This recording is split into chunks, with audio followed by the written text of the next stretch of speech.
There we are. There we are. We are live, hopefully with some better audio Oh, than last time. Well, we're going to troubleshoot and make sure the dynamic duo today. So don't lose it like we did last time. First of all, see, this is the I'm going to say this every time. This is the little bit extra YouTube gets behind the scenes. Yeah, this is me about to link the totally candid. Candid. This is me about to link the stream to the page. There we go. Yeah, I got the second show tomorrow. Nice. I forgot all about that. The music one. Mike and Jace's Music and Garbage. I like the title. Thank you. Cool. Oh, go ahead. Fetch that preview for me. Yes, you do it.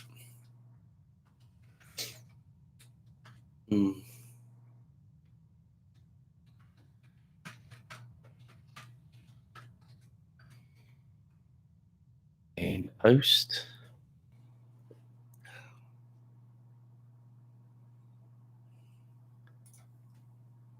Sometimes I just don't know. Oh, did you see the Redskins unveiled the helmets with the numbers on them? The numbers.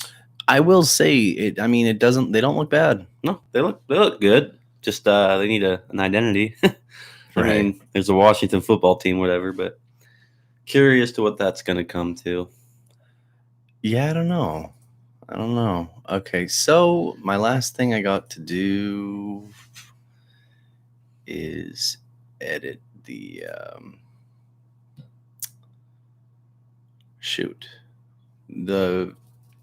tags on the stream. Check the Audacity, and we'll be make sure it picks up the audio this time. What was it? It was your mixer? It was the computer lowered the mic volume. Oh, yeah. Yep, and that's one thing that you can't go back and change. No. It'd be one thing if it was the audio actually in Audacity. That'd be a whole different thing that you could change. It was very sad. You see, it was very sad. Yeah, we had a lot of good shit we were talking about. Yeah. Yeah, we sure did. It's all right. You win some, you lose some. That is true. I need to figure out. There it is, studio. So I can put tags on this bad boy. Yeah. And we'll be some clickbait. Some clickbait. No, I gotta go to there's a way to do it. Analytics. Yeah, I haven't really messed with like I used to actually make YouTube videos and stuff, but I've never messed with like the live stuff. And also they probably changed the format of YouTube since I've made videos and shit. This was back in like, mid 2000s. Oh, really? Yeah. Like we're talking about a decade ago or so. Here we go. Tags. Okay. How about those Blazers? Oh, how about them, dude? How about them? We'll get into that when we start recording this because, whew. Ooh, that was loud. Yeah, we're testing the mics today. Yeah. I put NXT twice. Yeah, probably. I was actually this morning, I was playing some Scape. I was playing some Scape. I put on the Rockets Blazers game. Yeah. From the other night. Just I don't know. I just want to watch film, see what we could do better. We played a pretty damn good game against them. I really wanted to watch it because how terrible Westbrook did. Oh my God. Westbrook. He wasn't having a good game at all. Okay, so we got that going. We got one person watching. Okay. Test the mixer and we're good to go, huh? How about that? Mm-hmm. Testing the mixer, making sure my mics are on, and we'll be good to go. I'll play it back, and then we'll get the show on the road. How about it? Yep. If I can find that volume switch. Testing the mixer, making sure my mics are on. And sounds about perfect. And we're okay. So let's get this shit started, bud. Let's get this show on the road. Boy, YouTube is just getting spoiled today. Yeah. They're getting the weeb man throwing in a little extra. Okay. It actually kept me logged in on Spotify. I just, it's the little things that make me happy today. It's all coming together today. It is all coming together. Okay. 1 minute and 3 seconds. 2 seconds. Okay. All right. We're going to start recording, and let me get a hand on the volume switch. 3, 2, 1. Rather see you broke, keep it precision. I'm always on a mission, can't get caught in loose decisions. Gotta feed them is a lesson, we better go hard, gotta do this for my dogs. They chasing the cloud while we chasing after the charts, Welcome to Long Shot Sportscast, Longview, Washington's #1 sports-related podcast, 21 weeks running now with better audio. It's me, it's the Mike Holm. With me, as always, is Brady Rucola. How's it going? And no Skyler today. We got a Rona-free podcast today. No, he doesn't have the Rona. We hope. We're just chilling. We're taking precautions. We're being mature about this whole thing. May have been exposed to it, so we're just kind of, may or may not. We don't know. Either way, we still love him, even if he is a diseased circus freak. Get away from me. We got a good show. We've had a lot of wonderful basketball, thanks to the return of the NBA. Of course, we had a couple days of games last week, or maybe it was just the 1 day of games. The Pelicans this last week. I think the last show we'd only had 2 games. We had the Lakers Clippers game to talk about, and then we had the Pelicans Jazz game to talk about. Yeah, because we actually on that last Friday, that was the first time the Blazers played. But now, and this goes to show you how much they can cram in a week. Right now, we're sitting at over half of the regular. There's been 4 games. That's what I mean. Like half of the 8-game regulation is gone. It's already gone. It's already done through. And I gotta say, I mean, obviously we've talked about this before. I don't have a dog in this fight, being that my Warriors were already eliminated. But I've kind of hopped on with you guys and rooting for the Blazers to kind of chase as underdogs and get that 8th seed back. Mm-hmm. And they've been a tremendously fun team to watch. Man, and there's been other other fans from other teams. I've been seeing them come on like subreddits and other posts related to the Blazers saying, hey, I'm a fan of, so and such team. Right. I'm rooting for you guys in the bubble. You guys are awesome. You guys are playing great. And just to see them, obviously, this is a team that was rattled with injuries early on. You guys had lost Yusuf Nurkic for most of the end of last season into most of this season. He was ready to go prior to COVID shutting stuff down. Obviously, we saw his return, and he's been playing out of his mind. We're seeing crazy. I think double-digit rebounds in just about every game. What do you have? He's been out. He had 19 against the Rockets. Yeah, a very crazy, pivotal. Playing mental. That first game back, obviously, we saw Portland take on the Memphis Grizzlies in a game that that's what set the tone. It was a nail biter, but we were all over at Skyler's house. He's not here.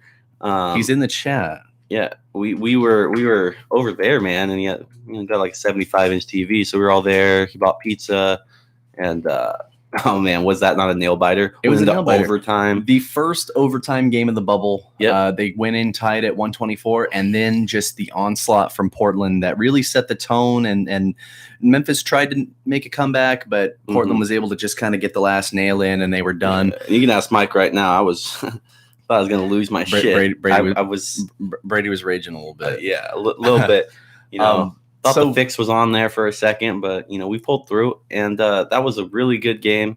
We've had some notable upsets in the bubble as well. Phoenix dropping one on the Clippers like that. Devin Booker, if you haven't. Devin Booker. I mean, it's probably been all over your feeds. If you haven't seen it, go out of your way to watch it. Ice in his He veins. drops this last second 3 as him and Paul George fall to the ground like the climax scene of some anime or something. And it's like And Paul George having PTSD from when Lillard did that last season. Yeah, sure. Paul George seems to be like a big shot magnet. It's insane. It's PG. All right. Yeah, Like, he's gonna that's be weird. he's gonna be in highlight reels forever as just being the guy who gets shot Yeah, on. yeah, not in the good one, not the one he wants to be in, but We also saw there was a couple other upsets. I thought I think the Nets took it, Nets. the Nets beat the Bucks, but the Bucks were spacing out their bench. Obviously, mhm. the Bucks have long clinched that number 1 seed in the East. So Yeah, you gotta it really kinda- wasn't much. kind of got to pay attention to the games and stuff because some of these guys some of these teams don't need to play Yeah, really at all. Like the Lakers, right? like the Lakers. They secured the first number 1 seed in the West, so right. And people are making a big deal about them dropping one to Houston, but it's like this.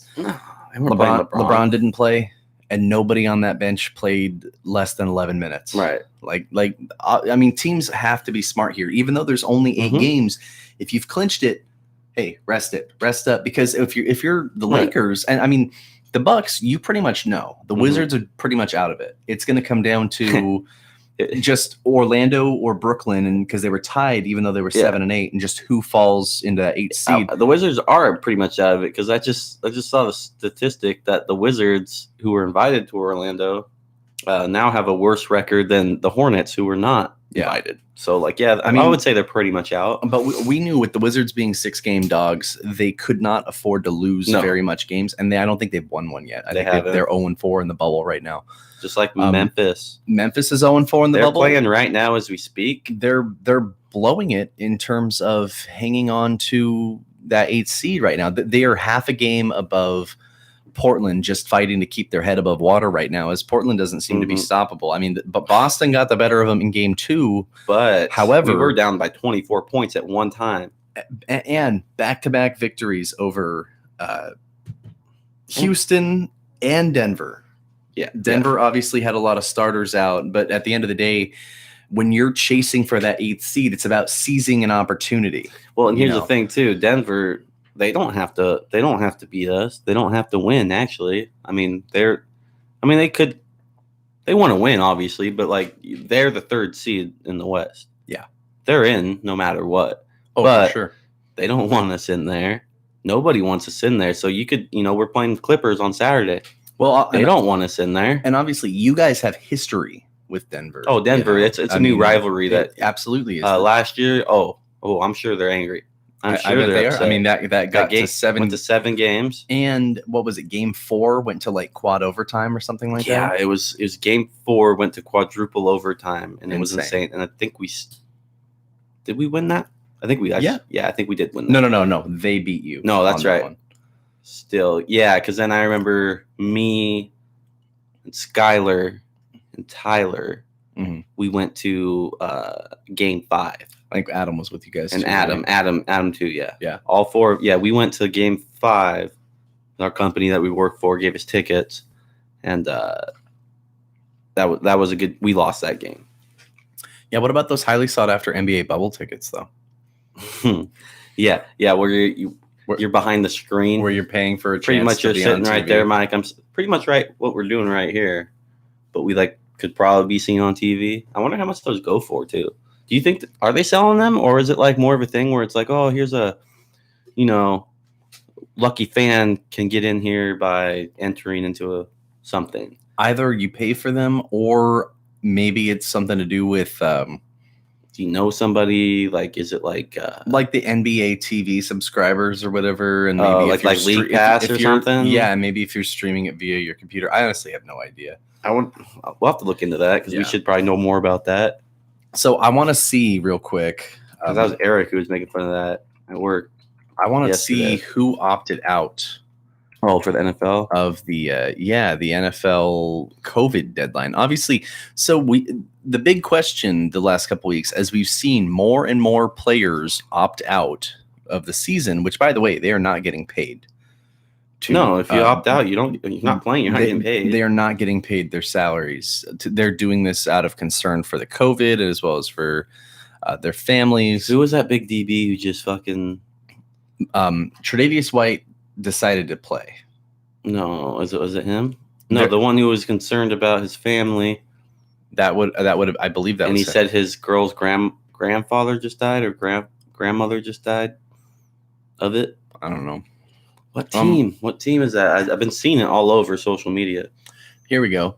Giants corner DeAndre Baker Giants corner. has been charged with 4 counts of robbery with a firearm. Not him, but Per Broward State Attorney Mike Setz, if convicted, the minimum punishment or the punishment for robbery with a firearm is a mandatory minimum 10 years and up to life in state prison. oh, so was he? That was who Dunbar was involved with on that. Yep. Dunbar's not getting charged. See, so yeah, and that's the other thing. So Broward prosecutors have declined to Seahawks corner Quentin Dunbar. Wow, I'm having a good one today. Due to insufficient evidence, so he's free. Everything I've heard is that Dunbar wasn't a part of it, but I don't know. I mean, he's not getting charged. Yeah. So I didn't seem to notice. So that's good for a Seahawks fan. With the Me and Skylar are probably pretty happy about that. I didn't seem to notice, like with the COVID deadline here, who dropped out. So a whole lot of people. So here we go. I think I have a list. NFL opt-out deadline takeaways after 67 players pull out of 2020 season during COVID-19 pandemic. I mean, 67 is not a lot. I mean, it is, but it's not. Yeah, but I want a list. Yeah, they're just because it's not like a whole lot of big names. No, I mean, well, you would know if they were big names, right? Yeah. So here's the thing. Another interesting tidbit. There's only 3 teams that don't have any players opting out of the season. Seahawks? No, we have one guy. I was gonna say, you want to guess them? Let's see. Okay. Browns.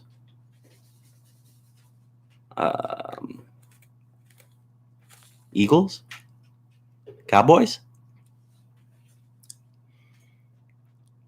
If you get one, I mean, Tampa. No. Dolphins. No. Yeah, why would I? Dolphins have lost 2 wide Yeah. receivers. Let's see.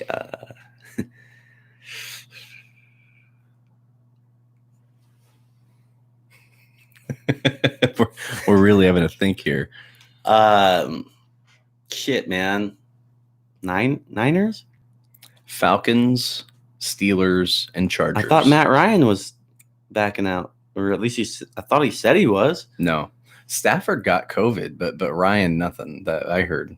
I thought Matt Ryan was saying no. That was my grandma saying some bullshit. So yeah, heard one of the quarterbacks. I think it was for the Falcons. He's got like 12 kids. Here's the list. And I'll go through some notable names, even if they're not going to be huge. Chargers, Falcons, and Steelers. No opt-outs. Which I'm sitting here going, thank God, because I mean, those are all really good teams. Yeah, and we've got the best squad we've had Steelers, in a long time. maybe, but yeah. So, Josh Doctson, obviously former first-round pick with the Redskins, signed with the Jets in January. He is opting out. Lucas Niang, he was the first of Kansas City's tackles to opt out. Albert Wilson, he was the last of their tackles to opt out. He was a rookie. Albert Wilson. Why is all the big dudes who are opting out? Longtime Dolphins receiver, a couple of Colts, Roland Milligan, Marvell Tell, Sam Beal from the Giants just opted out. Travis Benjamin, former Chargers receiver, now a Niner, he is opting out.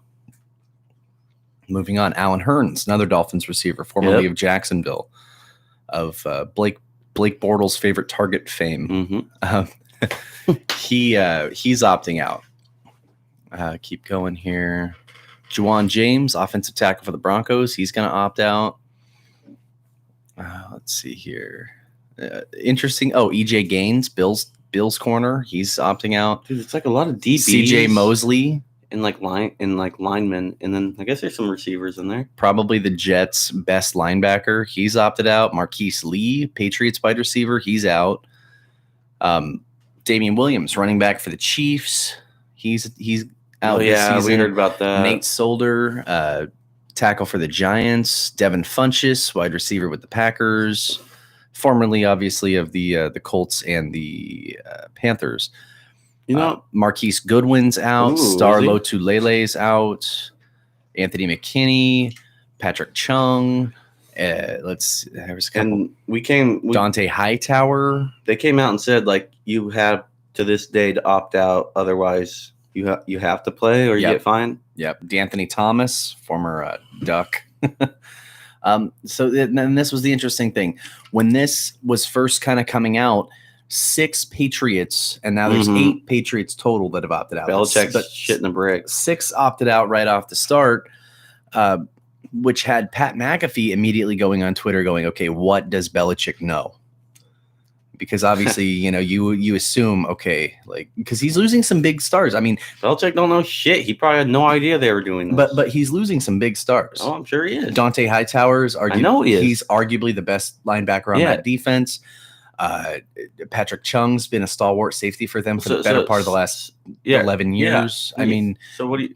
These are not. Why does this have to have anything to do with what Belichick knows? I think he's just Pat joking / Okay, being it's like, kind of like I bet you Belichick had no fucking idea these guys were going to do this. Pat jokes like this all the time, but I think it's partially him kind of being a bit of the kind of that conspiracy theorist theorist type there. shit. Yeah. Well, yeah, because you assume like Belichick's a genius. He is, and you assume like okay, football. when 8 guys on your team all hit the bricks, what's the backup plan?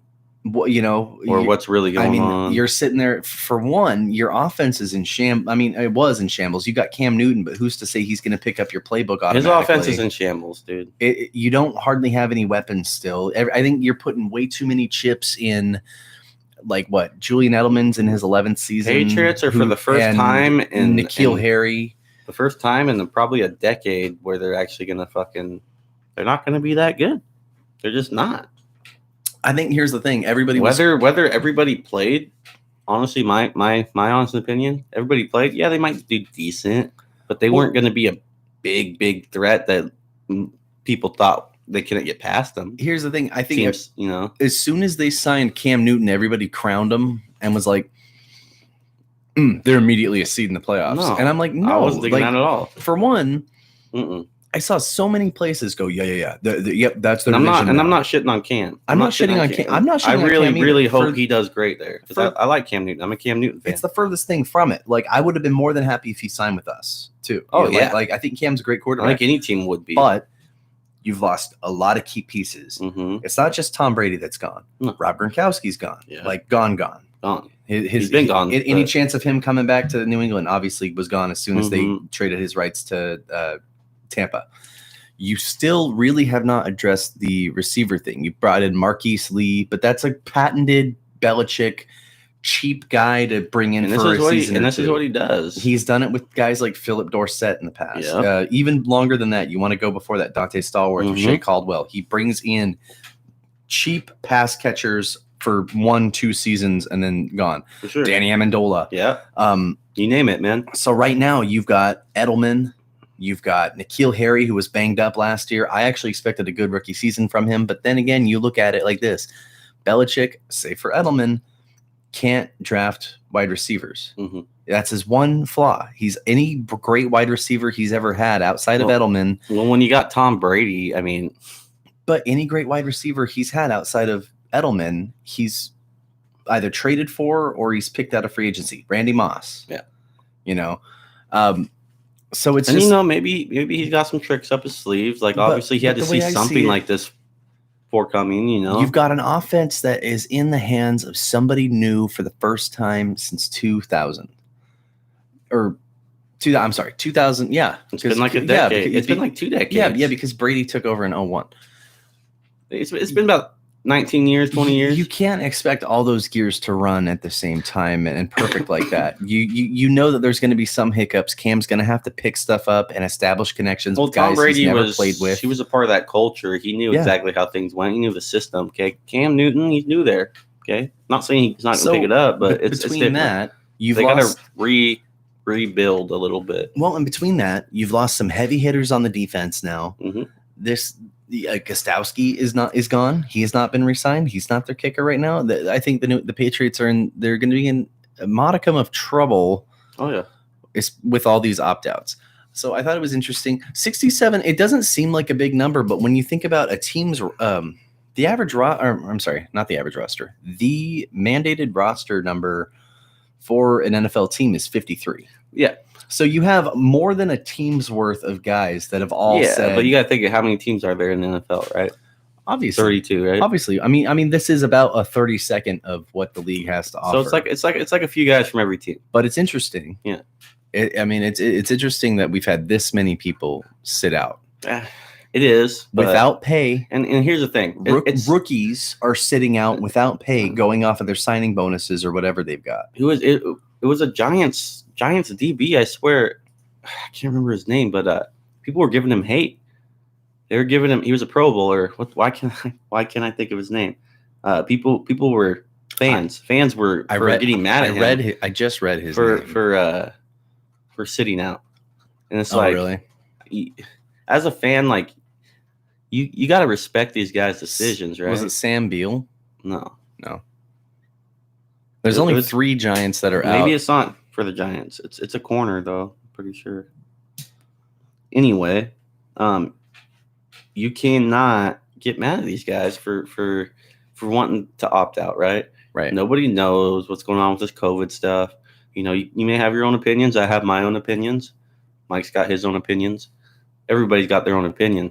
But, if they're concerned about their health or their family's health or whatever, like in these times, if you're a fan of that team or that player and you're openly shitting on them for opting out, like there's something wrong with you.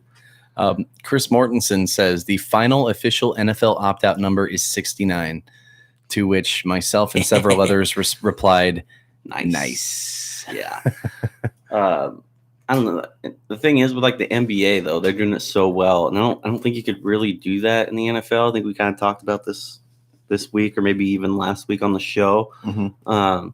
Because the Orlando bubble is just a perfect environment from eliminating any of that. If everybody follows the rules and stays there, and they've already tested them multiple times, and if everybody tests negative, there's no way you can get in there. So I don't know how the NFL is going to go forward with. I don't know how it's going to go. I mean, we already said no preseason games at all, so that's a step. But like, that's concerning to me, just in injuries the way and of crap and being rusty and not. I mean, you're gonna have to get your reps in practice, I guess, in training camp. But I feel like with NBA, it's clearly different. I mean, it's a way different sport and everything too. So. Way different sport, and you got to consider football practicing without pads, practicing with pads, full contact, everything else. Stuff can happen at any given time, and it's a lot more likely to happen on a football field than it is on a basketball court. Very concerning, but I'm the guy who's sitting here with it. I mean, we're both sitting here with teams that are primed for greatness, going, I'm optimistic. I'm very optimistic about the season, but at the same time, I wouldn't be surprised if it came to a halt all of a sudden. It's kind of like baseball. They started up, right? Look at the Marlins. I mean, you had multiple players testing positive for it. We're coming out with more shit about coaches and stuff in the NFL. Right. But we're seeing people testing positive. Well, the Marlins were playing again yesterday. Oh, yeah. I'm not saying, they're going to halt the season and all. I mean, they might. But they're doing good. I think a point that I brought up at the beginning of the week is a lot of these athletes, I mean, knock on wood, but we haven't seen any athletes have a bad severe enough case. No athletes have really passed from this, and plenty of them have had it. I think it comes down to guys like Von Miller have had the COVID, and they've been fine. It comes down to being. I mean, that's like peak performance, peak physical condition. You have nothing underlying health issues. Like you're totally healthy, and I think that's the key to surviving from it or not getting too sick from it. Obviously, everybody's body reacts differently. What are you doing? Are you Mike 2 or 3? I have no idea, Mike. We're gonna find out. What? Yeah, that's my mic. Yeah, that is your mic. Why? What's going on? Oh, I just realized his mic's on. He's not here. Oh yeah, you don't need that on. So that'll probably make things a little nicer. Well, I know we were getting a little. Sorry, folks. Mhm. We're getting a little pop, and it's not. It's probably not going to even show up in the audio. But for me, Probably not. I'm an OCD guy. So but back to what I was saying is just you're not seeing athletes dying. Of course not, because they're healthy. And what we've seen with COVID almost every time is it's attacking more, or at least killing more people who are older, people who obviously are more susceptible to it, right. because they have other issues, health issues that they've had. I mean, we've seen younger people dying from it, but it just all comes down to your health, I think. And I don't think we're going to see a whole lot of athletes dying from this at all. But No. it is their choice if they, and it's not just about that. It's about contracting it, and giving it to somebody who does have those kind of underlying health issues that they could get really, really sick from it and possibly die. Right. Well, but my main point to make with that is that as far as these sports go, we're generally, I mean, it's a big deal, but it doesn't seem to be if the Marlins are already back at it, you know what I mean? Well, because I think, nobody knows what this thing is. I think we're getting more of an understanding of it as we go on further. They seem to have a handle on it over there. And one notable thing is that clearly the bubble is working. Of course, it's the perfect environment. It's been 10 days now since they've been in the bubble, or I'm sorry, they've been in the bubble longer than that, but it's been 10 days since they've been playing amongst themselves in the bubble. You would think somebody would have been, hey, I've got it. Yeah. And nobody's got it, which means this is showing you. I mean, if you show up there, you're negative, and then they give you another test after you guys are all there, negative, they've given multiple tests. There's how else can you get it, right? But it's showing you that the controlled environment of that bubble landscape is working. I think we kind of touched on we could maybe do this somehow in the NFL, but I think it'd be a whole lot harder. There's no way. That's why I'm interested in how they're going to pull that off. Mm-hmm. I mean, I would say there's probably way more people involved in NFL. There is. Especially when there's the bubble's different, right? It's not like every single team is there. No. It's only the teams that are maybe playoff contenders. Right. NFL, I mean, the season's full season. Everybody's got a chance right off the bat. And the thing is, football teams are bigger too. Football teams have 53. You take a football team plus all of its coaches, equipment manager, everything else, you're looking at 75, almost 80 people. Yeah, I mean, that's what scares me, because I don't know. You multiply that by 32. I mean, because we were talking about we're going to start up. We're in a couple of fantasy leagues. Mike runs a fantasy league. He's been doing for the last 7-8 years. This will be number 7. Number 7, yeah. And then we started the Right Line League, our company that we work for last year, and we're talking about scenarios, this and that. We put money in.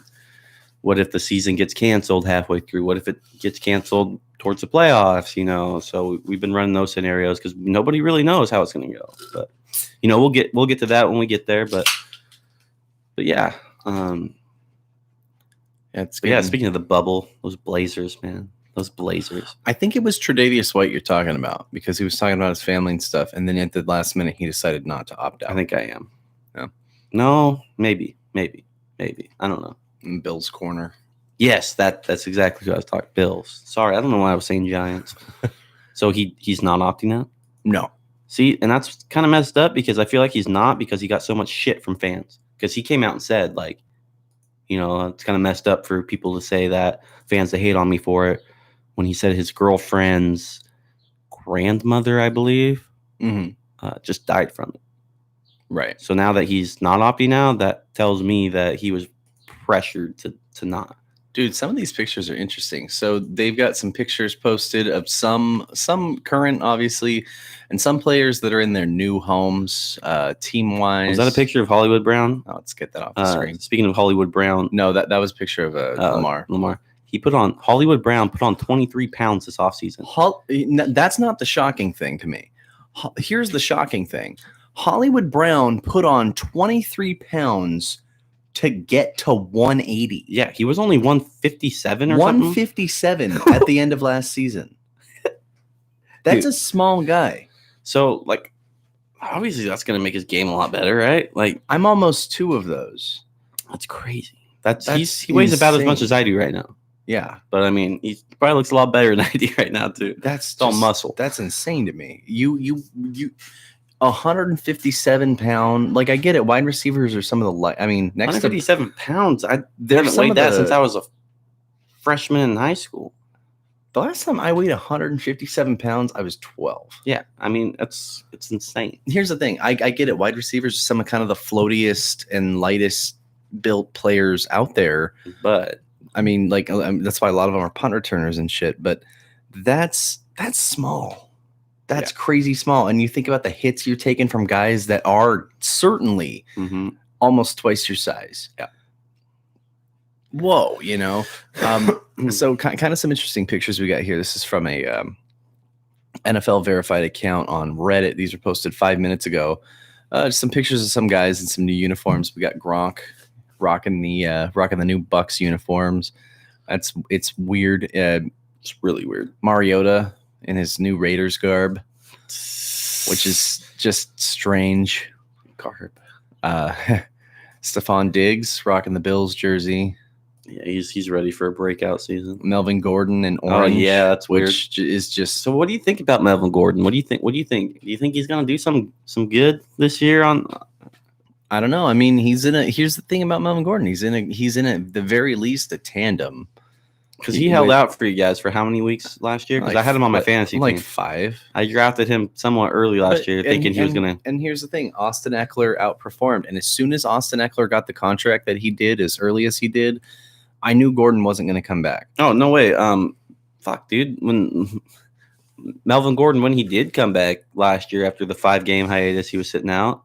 He did not live up to what he was asking for. No, he didn't. And Because Austin Eckler was stealing that shine, and saying, "Hey, bud, I don't give a shit." He lost a game for us in the fumbled that in the end zone Was against that in that- Tennessee. Yeah. That So- pissed me off because he was. I think I had him starting. He held out for money that he wasn't going to get because right now running backs do not control the market. He got outperformed by a guy smaller than him who wasn't even drafted. Yeah. And when he came back, he blew a game for us that could have kept us in a playoff hunt. Mm-hmm. So I mean, he can go to Denver and that's fine. He's there with Phillip Lindsay. He's not going to be the number one guy. It's going to be. You don't think so? No, it's a tandem situation with their homegrown kid, another undrafted kid who's likely going to outperform him. Melvin Gordon has had like 2 seasons of over 1,000 yards. He did not live up to that first round pedigree at all in my eyes. He played like a 3rd or 4th round pick, what you would expect to play. I mean, you look at him and Todd Gurley went a few picks apart. And you can say whatever you want about Todd Gurley's knees and his conditioning, but the impact that they left on the field is almost. I would say night and day. Gurley's done a lot better. Gurley's absolutely done a lot better. Gurley at one point in time can say he was the best running back in the NFL. At one point, yeah. At one point. And he still could have something left in the tank in Atlanta. He might. I mean, he's not going to get That's where he went. Huh? Yeah. I forgot about that. Right now, I mean, they don't have Devontae Freeman anymore, but with the offense that they have with all those weapons. Oh yeah, they got weapons. They're not going to give him a line share of the carries and run him into the ground They don't need to. like they had to do the first half of his tenure With the Rams. With the Rams. Yeah. Because they didn't get all those weapons in LA until a few years in. And that's kind of what made him prone to injuries there. They didn't even have a quarterback his rookie season. They didn't get Goff till Goff till, 2016, and they didn't play him till late in the season either. Mm-hmm. So I don't know. I think if you look at their production, if you look at Gurley and you look at Gordon, it's night and day. And Gordon never quite lived up to that level of play. Austin Eckler quietly got better and better every year until finally now he earned the deal that Gordon probably wanted, and he's going to continue to play well. And what I like about Austin Eckler is he's a short, stocky guy. You saw the picture of how ripped he is. Yeah, he's built like a brick shithouse. Oh yeah, and he tears up O-lines and he catches passes out of the backfield. He, in fact, if I look at his stat line, because his running stats dipped a little bit. Well, once we got Gordon back in the mix. So he had 557 yards on the ground, 3 TDs, but receiving, he had 92 receptions, 993 yards, and 8 TDs. Damn. Now you think about it this year. no Melvin Gordon behind him. We've got Justin Jackson, who he's a little stud too. He's cool. Yeah. I have his signed rookie card, courtesy of my old boss. Oh, nice. We've got Justin Jackson, who's just going to be a solid number 2. And then we just drafted Josh Kelly, who I think is honestly just going to be like another, like a LeGarrette Blount, Mike Tolbert, like a 1 yard boom. He's your third. Get the first off the short distance third. Get the 1 yard touchdown guy. Oh yeah, that's what I think he'll be. But I project Austin Eckler. He either could or come very close to going 1,000. If in fact he could Eckler, for sure. Had Gordon not come back, I very well think he could have been the first player to do 1,000. Yeah, he could have. He's got what it takes, man. I really like him. I really like watching him. He's fun to watch. Very fun to watch. So, yeah, bud. Yeah, let's see what else we got going on. NBA news. So we got some games. So I want to talk more about the bubble and how it's been going. Can we? Any Blazers fans out there? Can we just like give a round of applause for Gary Trent Jr.? I was just gonna say Gary Trent Jr. has stepped up and he's slowly becoming one of the best players on the team. An absolute star. He's been more consistent than any player on that team since the bubble started, besides maybe Dame or Nurk. Yeah. Well, he's one of those things with, like we talked about the other day, Rodney Hood being out. Oh, it's huge. And you consider in that Rockets game, they did not have a huge lineup or a huge rotation. It was 8 guys. I was thinking Anthony Simons was going to be stepping into that position. No, it's Gary Trent Jr. all the way. Absolutely. I mean, I love CJ McCollum, but he's making CJ look bad. Trent Jr. he's one of those guys. He's getting to a point now, and I'm kind of the 3-point aficionado watching the Splash Brothers year in and year out. He's one of those guys that I have come to notice.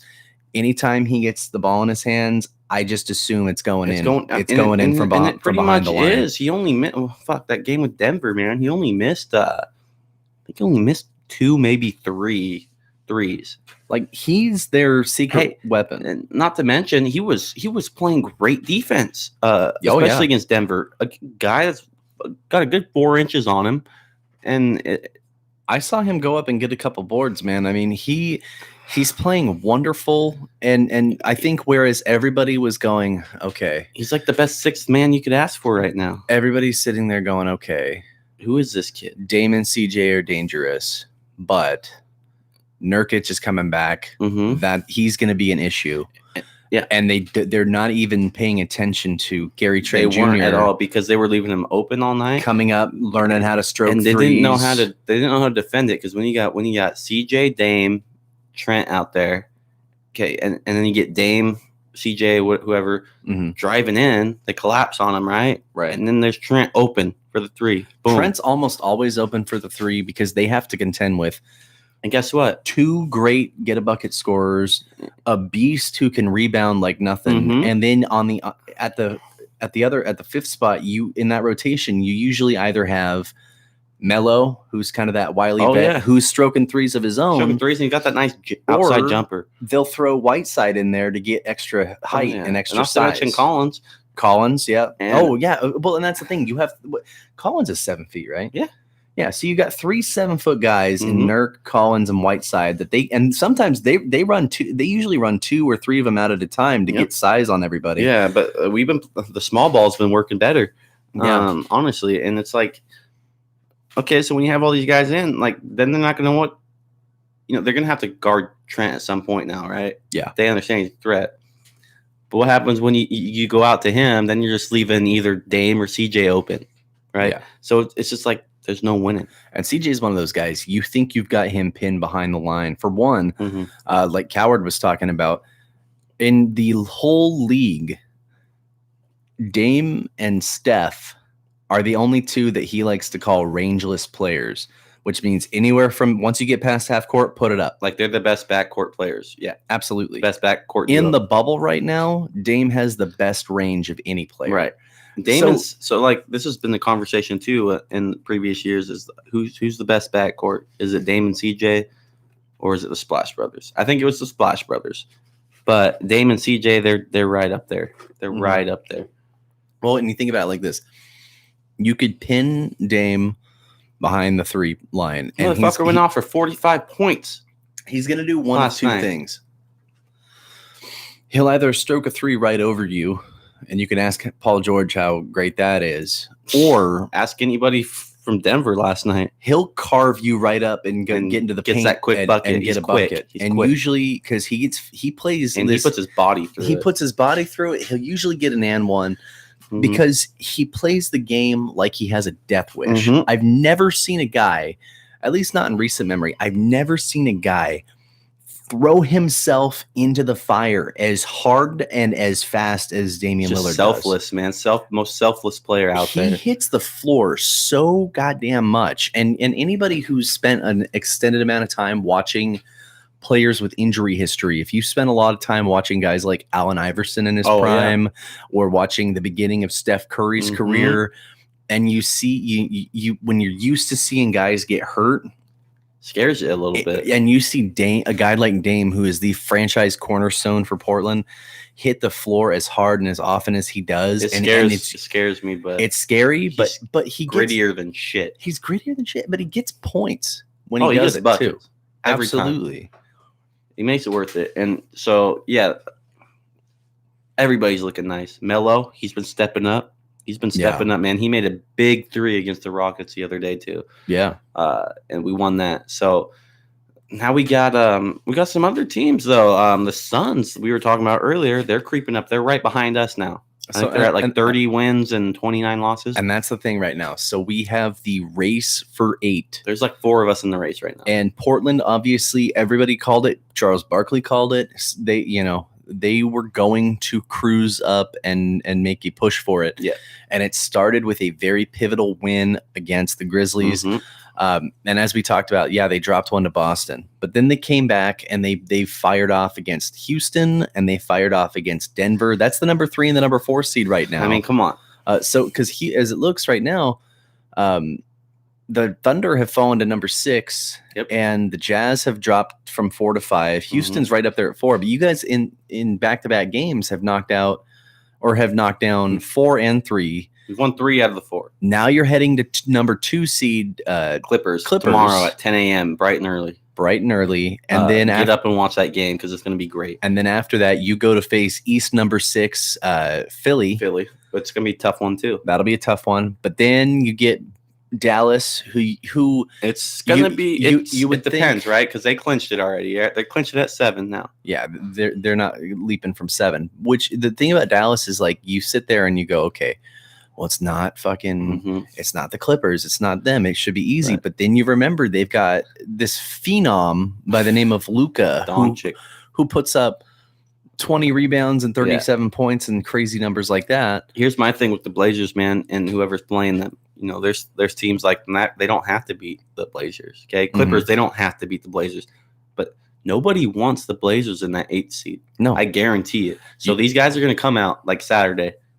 I was talking to Skylar about this at work yesterday. He goes, "Yeah, well, they already clinched the 2nd seed or whatever." I was like, "Okay, they don't want the Blazers in there." Yeah.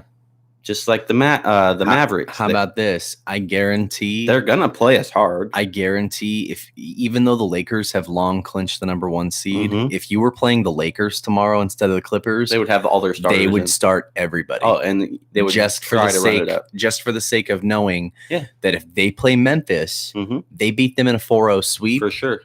But you play a Portland team that hasn't been 100% all year, and now they are. You're fighting so hard. You're not even 100% right now. Oh, hell no. Like Ariza's not playing, but that's not the big one. Rodney Hood's out, and he is a lot of scrap and a lot of fight on that. He did so many things for us last year. Opened up a lot of doors last season. But you know that you're sitting there going, this is a Portland team that they have a good a chance as any to upset a first seed. And this is what Dame wanted going into the bubble. He wanted a chance, and guess why he wanted a chance? Look at it now. Look at it now, man. And no team wants us in there, dude. So every team we play leading up to that, and then we have to do the play-in if there's not a team. If there's a team that's still within 4 games, yeah, we got to beat them once if we're in the 8th seed. Nobody wants us in there, so they're going to play it. They're going to come out, guns loaded. They're not going to just give it to us. And I'll tell you right now, I really no matter what, if they got it clinched or not, they don't want to see us at all in the playoffs. Right, and I'll tell you right now, I really liked New Orleans, but it's not going to be their year this year. Sacramento, who cares?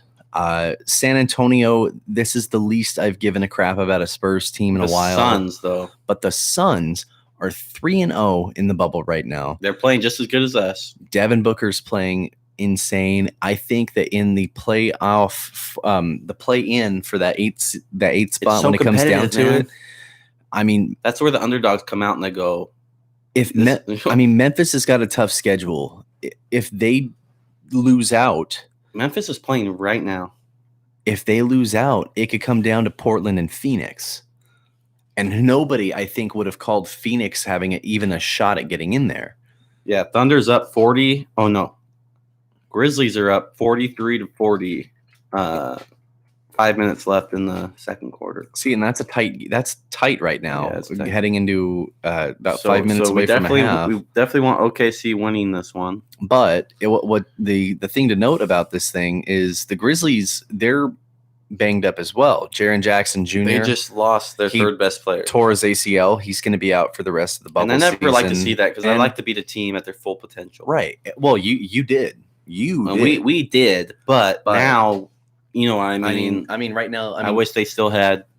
Obviously, they've got Ja. It's good for us, but at the same time, it's like I don't like any type of asterisks like that. Well, and like right now, I mean, they've got Ja, they've got Valanciunas, and that's it. And obviously, I mean, you're looking at stat lines and everything else. And we were watching in that game. Ja got hot there for a little bit. He was cold all game. He's getting boxed out. He didn't get hot till way late though. He was. We saw some real sloppy jalopy basketball being played by Portland, but Ja. It looked. I mean, it was both. It was both. It was the first game back. But Ja definitely tripped on himself a couple times, and he gave up a good. He could have got an easy bucket there. You got to wonder if it's the nerves getting to him, being a rookie, and then he's sitting there in a situation that he didn't think he'd be in, going, "Wow, we have 8 games to hold this seed down." It's 100% that. I mean, but I think, obviously, I don't think that Memphis is going to hold on to this seed heading into the. I don't see how they can. Playoffs. I don't see how they can.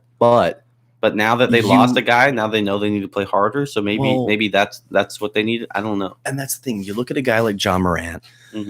You assume that with as well as he's played all season, I mean, he should be Rookie of the Year when it's all said and done. For sure. Over Zion, I don't care what anybody says. You're looking at Ja, and then obviously like Zion.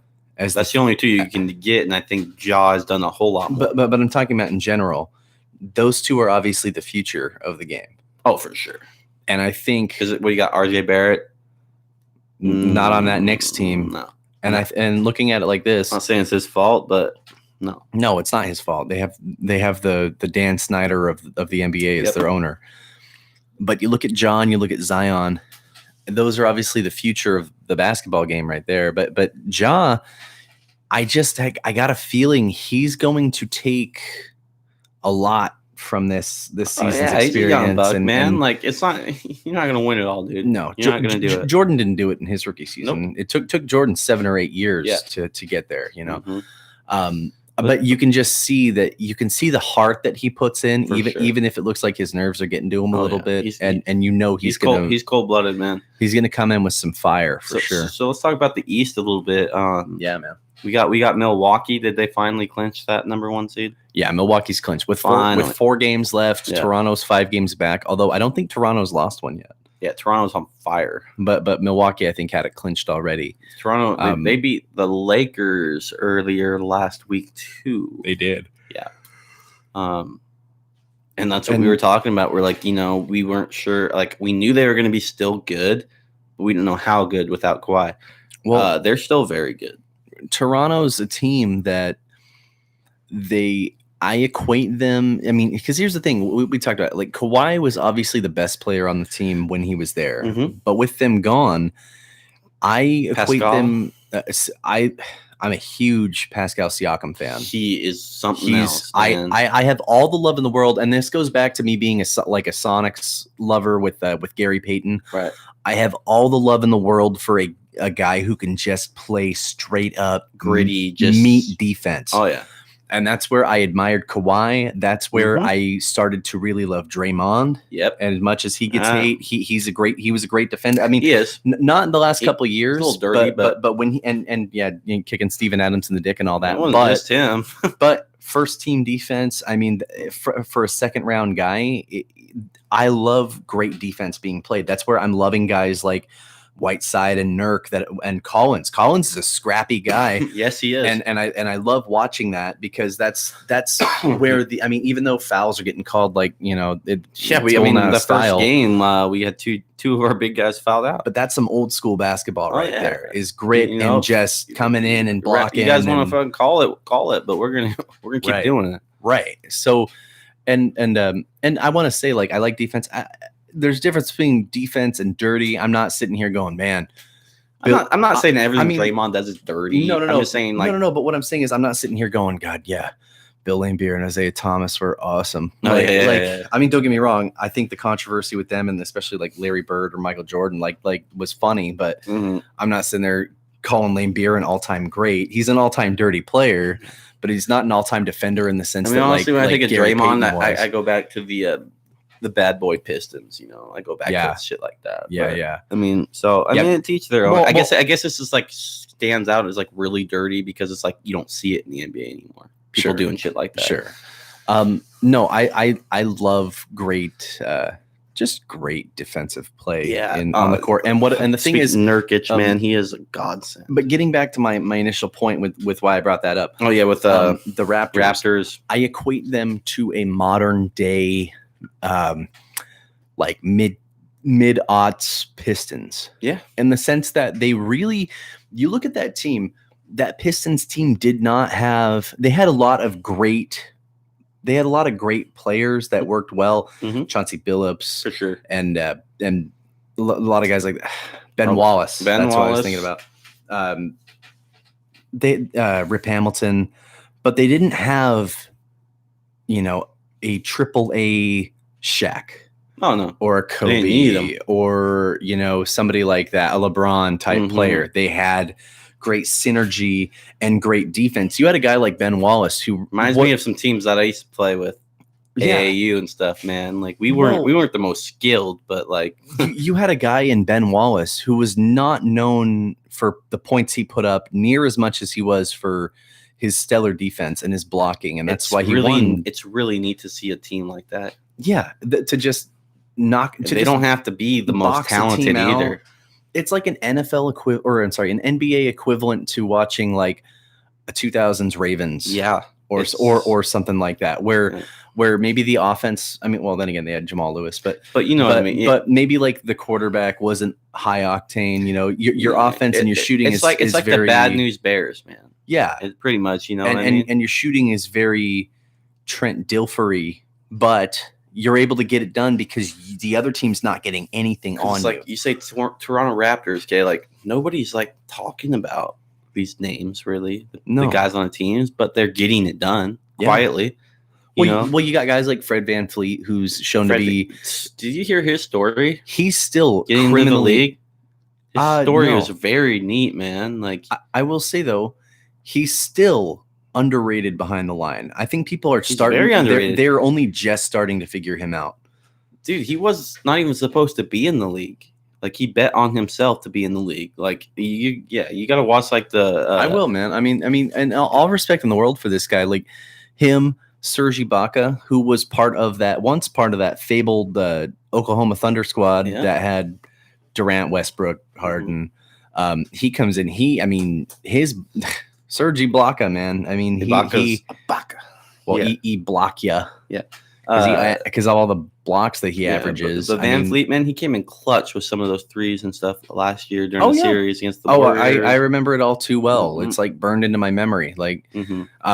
No, that whole team is just they remind me of the mid-aughts Pistons, and they also remind me of the early 2010s grit and grind Grizzlies. Yes. You remember that squad with like Yep. Mike Conley and I remember those all too well. what was it? Mike Conley, Zach Randolph, Yep, Zach Randolph, yeah, Marc Gasol. Yes. Man, that's the Grizzlies I remember. That was a tough team to play, and I want to say they took us to 7.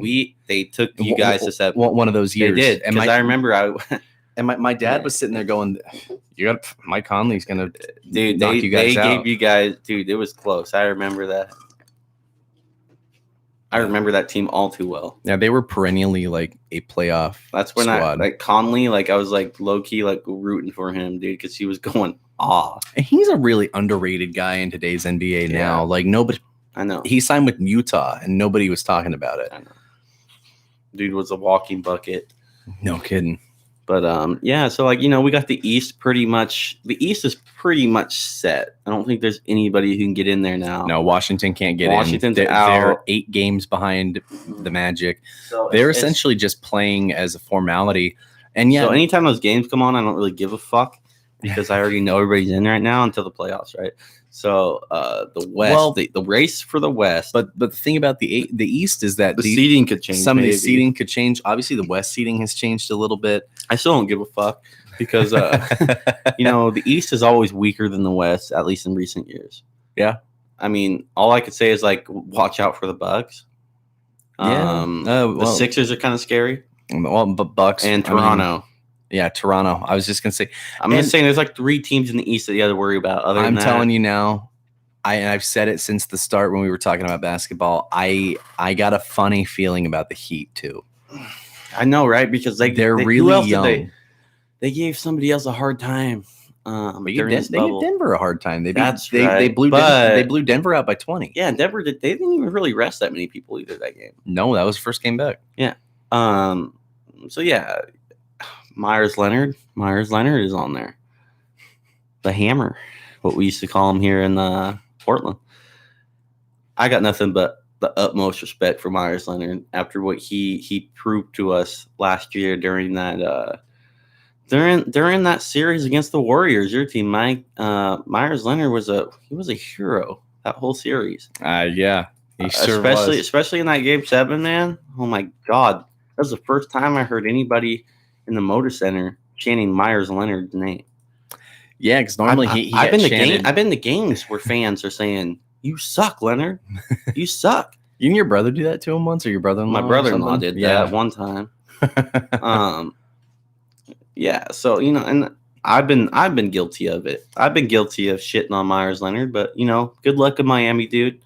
I didn't appreciate you as much as you should have been in Portland, but good luck. Miami is one of those sleepers, though, in the East. Interesting move by the Heat here. Their last game against the Bucks, I think Jimmy Butler did not play. So Jimmy Butler's a bucket. Yeah, resting his sore foot, but he didn't even play. They lost by 14. But you look at the rest of that team, man. I mean, that game was good. Jay Crowder and Bam Adebayo. They went to overtime that Tyler game, right? Hero. No. Uh-oh. No, look at how badly outscored like the Bucks did. No, I thought they went to overtime and then they scored all that shit. Nah. I could be very wrong. I don't think so. No, it wasn't an OT. Yeah.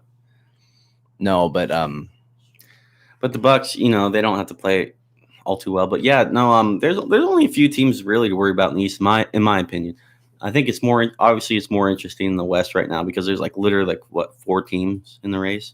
Like there's Blazers, Memphis, Spurs, Phoenix, and then like Sacramento and New Orleans. Well, they're New Orleans. Sacramento and New Orleans like 6 are teams. tied. There's 6 teams in the race, dude. Like that's crazy.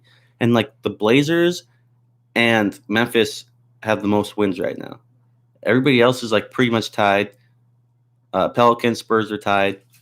One of them has one more loss, but they have as many wins. And then you got the Suns at 30 wins.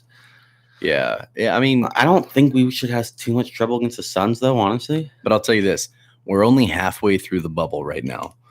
It's getting scary. The Blazers have held the 9 spot, but in the meantime, we've only lost one game. That really, I mean, every game matters. But in the meantime, New Orleans has gone from 11 to 13. Sacramento's gone from 10 to 12. Phoenix has gone from 13 all the way to 10. That's what's crazy. And then the Spurs have gone from 12 to 11. But you think about it, the Spurs, they were right there on the risk of all of it anyway. Mm-hmm. Like, they were right there. This is the least relevant Spurs team in a long time, though. And that's what we were talking about. I think you guys could probably go back to earlier podcasts when we mentioned them. It's be the first Spurs team since when? Since when? When have they not made the playoffs? That would have been the year that they got Tim Duncan. So we're talking about like the year David Robinson was at would have been 98, I think. We're talking over 20 years, folks. 97, 98. 20, 22, 23 years. Yeah. Because they made the playoffs last year, right? But I think they were one and done. DeMar DeRozan kind of did. They made the playoffs last year. That's what I'm saying. It's yeah. like if they don't make it, that's whoa. They got to rebuild. I mean, I'll tell you what. I mean, they have to rebuild regardless, but like that's crazy because like Popovich is probably one of the. He's going to go down as one of the best coaches ever. He's like their Belichick, right? He is. He is the NBA's Belichick for sure. You consider what he besides like Phil Jackson, you know. But you consider what he did over the span of 23 seasons. For the Spurs, I mean, he's kept them in the playoffs each and every year up sticking to that team. Yeah, up until now, and we don't even know he could sneak in there. Yeah, they can still sneak in there. You know, it's certainly possible. Not even close to being over. But I'm kind of rooting for him. And then you consider, I mean, they didn't have necessarily a dynasty, but they spaced over the course of that time 5 rings out over 20 years. It's something, man. It really is. Is Aldridge still on the Spurs, or is he? Yeah, but I thought he was sitting out. He might be. It's kind of weird when a guy just goes somewhere and you're just like, yeah, he's still there, isn't he? Like, I don't know. I think about that's what I think about with like Crabbe. Who? Michael Crabbe. He used to be on our team. Mm-hmm. I kind of liked him. Also. It's like Nick Batum. Batum. When he went to the Hornets, and it's kind of like, oh, Batum's still there, isn't he? And it's like, oh yeah, no, he's making an ungodly amount of money. I don't care what anybody says. When you come to the Blazers, especially within like the last like few years, isn't it such like an interesting team? It's just like the Seahawks, dude. Just like that. Like it's so weird. Like they're a weird squad. Like, they can be like really bad. Like honestly, dude, if we eliminated third quarters, we would be a dynasty. Because that's when we give it up every time. Is in the third quarter. Yeah, for real. I mean, yeah, third or fourth. So Aldridge is on the team, obviously, but he's not playing. So it's like you got like DeMar, Lonnie Walker, Jacob Poeltl. And Aldridge used to be one of my favorite players on Portland. But Rudy Gay's still there. Yeah, they're just an interesting Spurs team right now. I mean, it's not. Just in the sense that, like, and even though they've been gone for a couple of years now, but really, Tim Duncan, that big three of Duncan, Ginobili, and Parker ruled that squad for so many years. Isn't Duncan like some sort of like he coached one of their games, one of the Spurs games, and he won as a coach. His first W, I think, is when Popovich.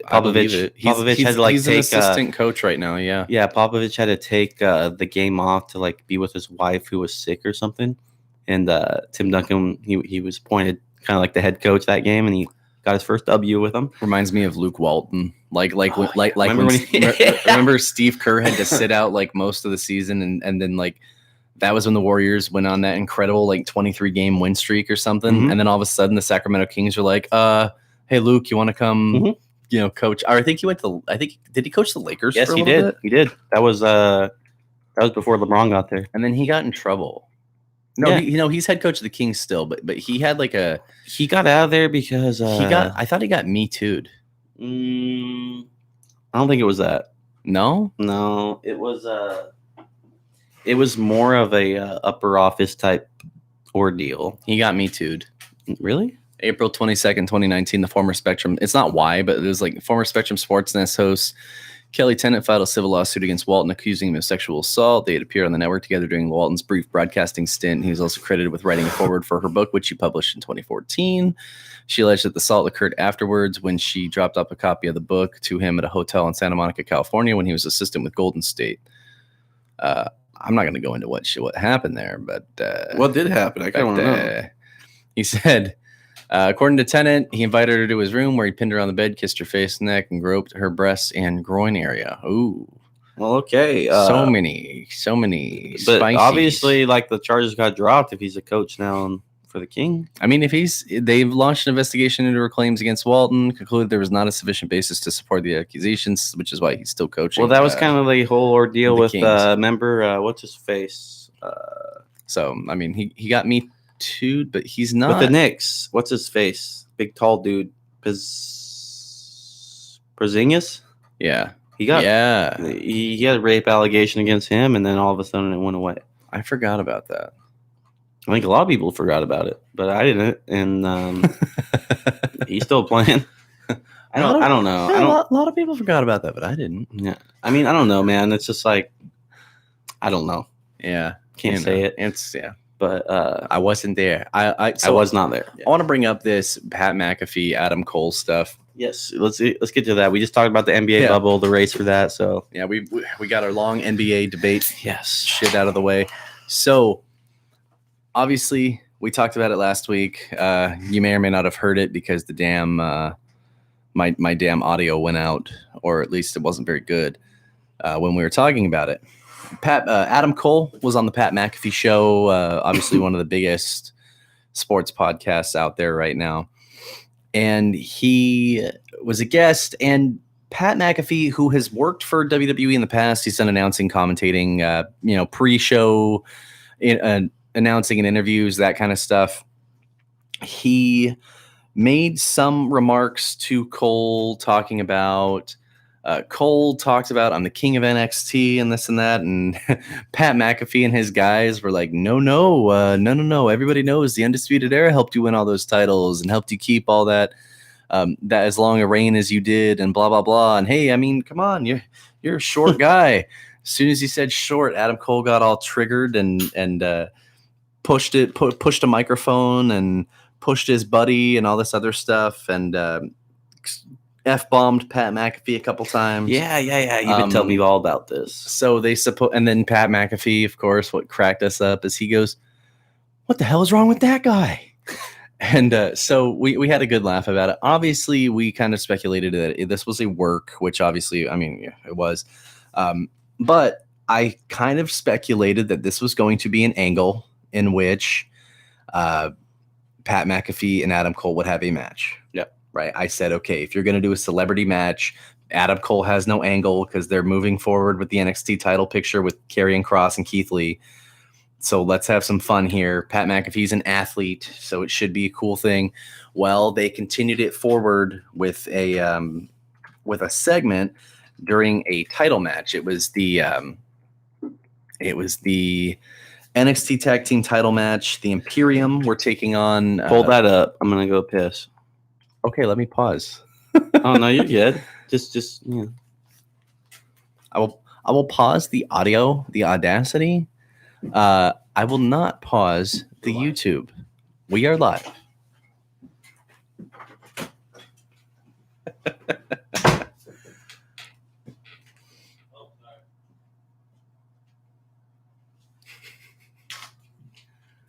All right, how we doing, everybody? We got 3 people in here, and Brady's back. That was so quick. I can't believe how quick that was. That was the quickest piss I've ever seen. All right, so I guess if you got time, we're going to do this. All right, and Audacity's back. Yeah, the boy, Brady, that was lightning fast, dude. I've never seen anybody take a piss that fast before. So Adam Cole shows up during the tag team title match between Kyle O'Reilly and Bobby Fish of his Undisputed Era versus the Imperium, Fabian Eichner and Marcel Bartel. Pat McAfee's on commentary. Yeah, I want to see this. And this wonderful piece of business happens here. So hold on.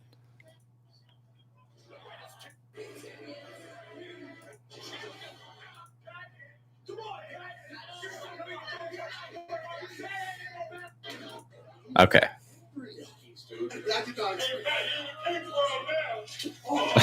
So Adam Cole throws a bottle of water at Pat McAfee. Pat McAfee called him an angry elf.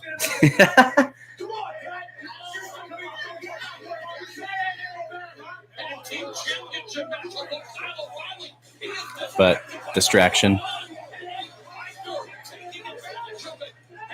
Uh-oh.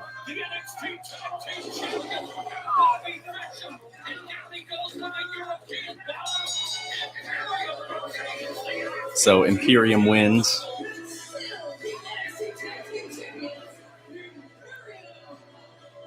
But here we go.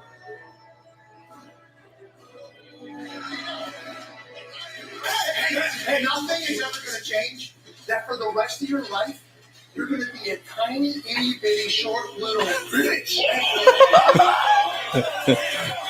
Damn. Oh, And shit. McAfee punts him, knocks him out. Triple H shoved him. I didn't notice that. So that obviously happens. Triple H then challenges Adam Cole. Yep. Or Pat McAfee. Is going to make an exclusive announcement live on Get Up right now. So do you think it's going to be a match? What do we have? Well, so this is what happens here. Happy birthday. It's your birthday today, so I'm making that announcement for the whole world to hear today. It should be trending any moment now. Happy birthday, Greenie. Look, Adam Cole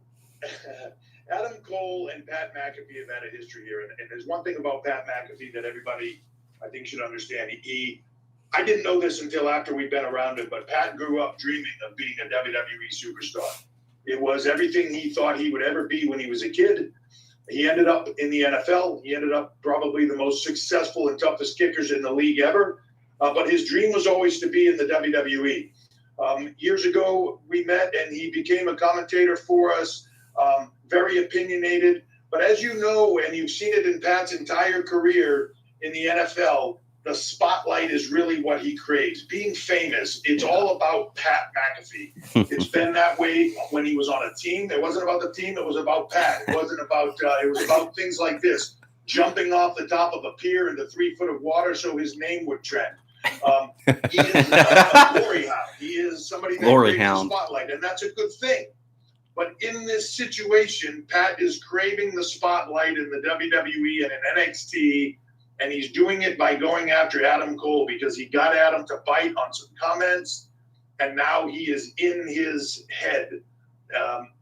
This is where it becomes interesting. Pat McAfee wants to be famous. He wants his name in lights. He wants it to trend on social media. I'm the guy that can make his dream come true. So, Pat, now's your opportunity. You want to be famous? Just so happens, coincidentally, as things happen in the WWE and in NXT, we have a big takeover pay-per-view in a few weeks. August 22nd, NXT TakeOver 30. My call out to Pat McAfee is put your money where your mouth is. Let's see how bad you are. We'll have to watch Pat that McAfee if it comes. versus Adam Cole on that stage. Massive match. Let's see what you got, Pat. You think you're the tough guy? There's going to be no pads. There's going to be nobody kicking the ball. There's going to be 2 guys one-on-one going at it. And no pads, nobody kicking the ball. Pat McAfee responds, but there's a great video here. He's on the beach. I'm sorry for the delay in this response, obviously. I am mid-honeymoon with my wifey, and we're riding jet skis all day out there. Flocked by dolphins on either side. It was like a school of fins, they say. Had to keep my eye on the wifey because allegedly dolphins get a little handsy around the ladies. That's neither here nor there. Let's get to the topic that needs to be discussed. I thought about it all day while I was on that jet ski. I hit a sick donut on the jet ski. All I could think about was this morning I get up in Triple H. A guy that I was a fan of as a child, looked up to, mentor, good conversation, good relationship I thought we had on my show a couple of times, was talking to Mike Greenberg, legend, mentor, friend, guy, enjoy, all those things on Get Up, and they were talking about me. They were talking about me. And what happened last night? Where that foot, bang, bang, bang, kicked down, because I was pushed like 45 times. I was disrespected 45 in my studio. I was disrespected in their studio. The guy's a maniac. We even made up in between the 2 different disrespect sessions there. The one where he broke the microphone and the headset in my studio and pushed my friend Ty, who has colitis, and then the one that happened last night. You saw Got where colitis. he assaulted me with a bottle. We made up in between there. Thought we understood each other a little bit more. But he blew a gasket. And now Triple H goes on, get up with Mike Greenberg and starts talking about how Adam Cole wants to challenge me to a fight at NXT TakeOver 30 on August 22nd. That's 2 weeks. 2 weeks. 2 weeks. To fight a guy who's been wrestling for 12 years. A guy who's the longest reigning NXT champion. A guy who's been there, done that with everything. What have I been doing? Oh, I don't know, kicking off Super Bowls. Running businesses, podcasting, radio shows, merch companies. Being a stand-up comic. Taking care of every one of my family members and my friends. And figuring things out as I go. 2 weeks is not a lot of time to learn how to keep up with somebody who's been doing something for over a decade. But 2 weeks is enough time to find enough anger inside of me, to find enough motivation to beat the shit out of Adam Cole. I'll figure it out. And August 22nd is going to be a problem for the guy who once called himself the king of NXT. And Triple H, you said you're going to be able to make me famous? Well, your biggest guy's about to get made famous. And it's going to be for eating another right foot to the mouth. I accept. Let's go. I accept. So all right. I take All right. pride in having called that. Mhm. I said it after the confrontation happened. You definitely did. That Pat McAfee versus Adam Cole was going to happen. And you think about it like this, like Pat McAfee's an athlete. He obviously he's not wrestled, but he does. I think Skylar mentioned he has a wrestling ring at his house. Yeah, that's what Skylar So said. he should be able to hang. Well, I mean, for what Triple H said, he said he's been wanting to be But been wanting to do wrestling for a while. You think about a guy like that who is a fan of wrestling. He's obviously enough of a fan that he works with them. He's signed with the NXT brand. He does commentary Yeah. and pre-shows. That's a guy. I mean, and I said it before. You could throw all the money you want at a guy like Tyson Fury, or Cain Velasquez, or somebody like that. They're never going to lose clean to your fake fighters. You know, the only way, like we talked about Tyson last week, but maybe people didn't hear because the audio. Tyson Fury and Braun Strowman goes to a double count out, Right. which is better than having him beat Braun and you know, shit on your company for the real guy, you know, the real fighter. Cain Velasquez, the only way he loses is to Brock Lesnar, who fought in the UFC. Pat McAfee is not one of these real fighters. He's a punter. He's in great shape. He's a big wrestling fan. And he's the kind of guy that will likely get some good, entertaining shots in. He's a showman for the brand. He'll put on a great match. And Adam Cole could really get a good thing going by just laying waste to this guy, too. Fuck yeah, I think Pat McAfee, as entertaining as he is, I think because I'm seeing a lot of wrestling journalists kind of shit on how much the last part of NXT last week was the Pat McAfee show and all this other stuff. And I understand that if like me, I'm a big wrestling fan, but I've also been a big Pat McAfee fan for a couple of years. I mean, listening to a show for me is like a daily routine. And it's something I did back when I was you and Skylar, back when I was borrowing your speaker and in between that and my headphones, I used to listen to Pat McAfee every day. So for me, I'm sitting here going, cool. Fuck yeah. This guy's involved on the show. I love this guy, you know, but, and I think he's going to be enough of a showman that it'll do some really good things for a guy who doesn't have a program right now. TakeOver 30 is looking to be a pretty stacked card. If I look at it, so Keith Lee relinquished his North American Championship. They're putting that up for grabs in a 5-way ladder match.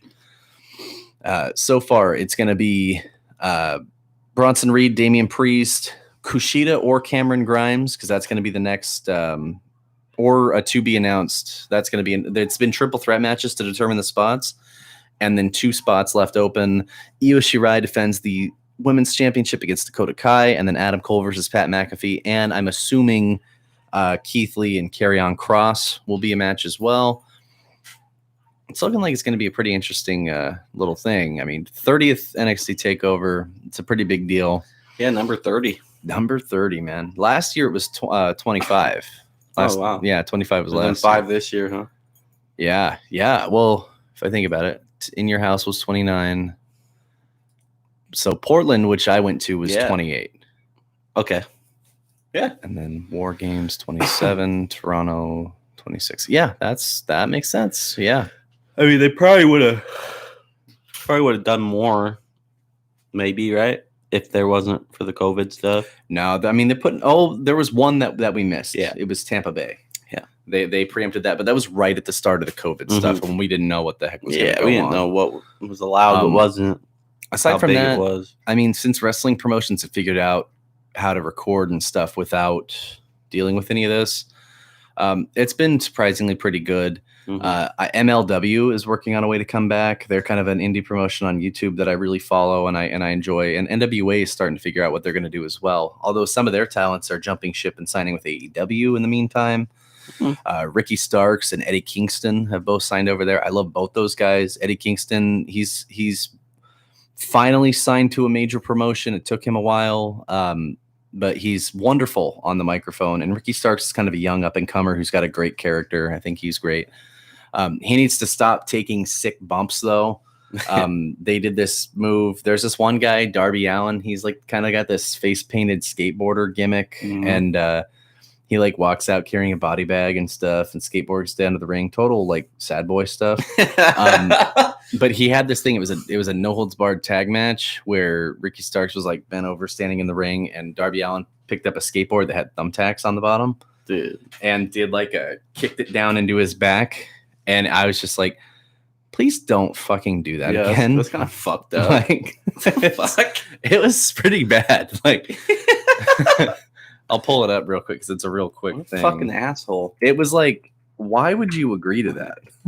Yeah, it definitely does seem like some fucking punk ass. Like why would you agree to that? It isn't. Reminds you of the kid. This isn't ECW, man. Kid in like junior high, like trying to get all popular by doing stupid shit. Right here.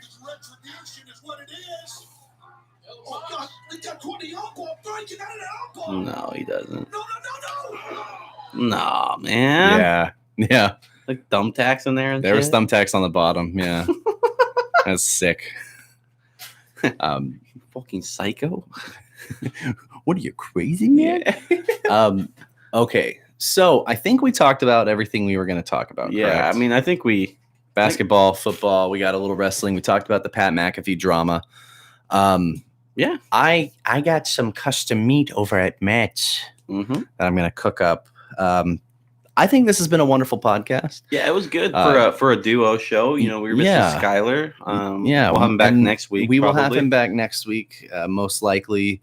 And we're looking forward to possibly getting Hayden in here too, maybe on a late show every once in a while. So we might have the podcast going maybe around like 2 or 3. Yeah, something like that. Sometime in the future. We'll update the page as need be. And if you're into listening to what we've got and more shows and you want to check out something with a little bit different flavor, tomorrow is the first episode of a music podcast that I've been working on with a good friend of mine. He's been a guest on the show, Jace Gunter. It's going to be Mike and Jace's Music and Garbage. We essentially will either outline great albums of our lives and that have kind of changed our lives, artists, discog deep dives, that kind of stuff. So if you're looking for something a little different, it's still going to be on the Long Shots umbrella. It's just going to be a different show. Long Shots isn't going anywhere. This one's just going to be a show I do on Saturdays too. And it's going to be on this YouTube channel and the same page, same podcast feed, same everything. It's just going to have a different name and it's all going to be good. And a third show will likely be in the works too. Something real, just kind of raw discussion and storytelling and that kind of thing. Free forum type of comedy driven, just fun BS. And we have no idea when that's coming down, but Mike and Jace's Music and Garbage first episode is going to be tomorrow, and we're going to stream that around noon. So definitely check that out if you're interested. Tune in. It's going to be good. I know I'll be watching. And then, as usual, we'll be here same bat time, same bat channel next Friday at 1:00, and we'll likely have Skylar back with us too. For sure. So thank you all for following. Thank you all for watching, streaming, sharing with your friends, and all the above. And we're going to keep just bringing you the good stuff every week. Thanks for listening. So take it easy, guys.